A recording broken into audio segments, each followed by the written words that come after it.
In 1957, the first stepping stone of the Mapp V, Ohio case was cast when Don King's house was bombed.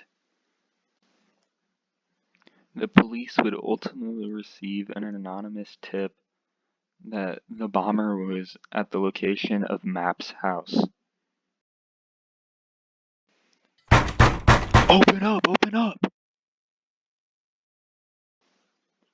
Mapp, however, did not let the police officers in. The police, however, did not go away, and they forced themselves into Mapp's house, and when she asked for a warrant, they showed her a fake warrant with it just being a single piece of paper.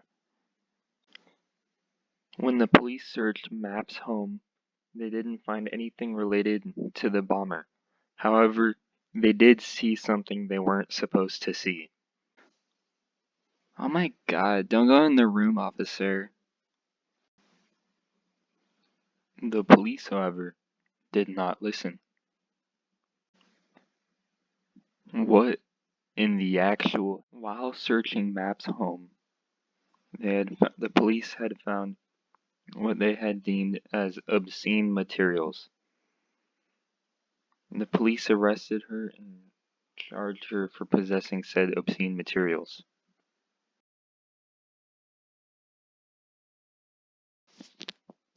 Mapp, however, was not going to let this slide. She felt that she had been done wrong and that her Fourth Amendment rights had been violated, and that this was an illegal search and seizure and that she should not be held liable because of it. Mapp was angry, and since the local courts had not helped her at all during this case, Mapp knew that the only way that she'd be able to be free and to prevent things like this from ever happening again in the future was by being able to get to the Supreme Court.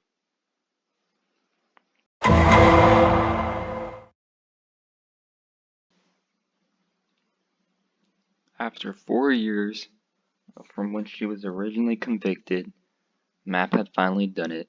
She had reached the Supreme Court. Once at the court, Mapp argued what she had been arguing all along, that the police had violated her Fourth Amendment right, that it was an unlawful search and seizure, and that the evidence shouldn't have counted towards any type of prosecution against her. After careful consideration from the court on both sides of the case, the court ultimately ruled in Mapp's favor, and the court agreed that the police without a warrant had violated the Fourth Amendment right, and that it was an unlawful search and seizure, and therefore any evidence that was used or collected against her during their raid should not be used in the court of law. The case wasn't particularly that close, as Mapp ended up winning in a 6-3 victory, with only 3 people believing that the case shouldn't have been revisited.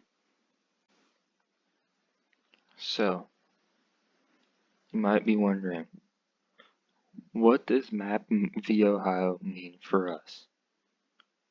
Well, what it means is that any evidence found during an illegal search and seizure or violation of our Fourth Amendment rights, no matter what, will be inadmissible by the court, meaning that in a court of law, the evidence that they found cannot be used against you. So no matter what they find or any type of deeply incriminating evidence they find, if it was obtained illegally or in violation of your Fourth Amendment right, from which is an unlawful, they perform an unlawful search and seizure on you, then it will not count in court.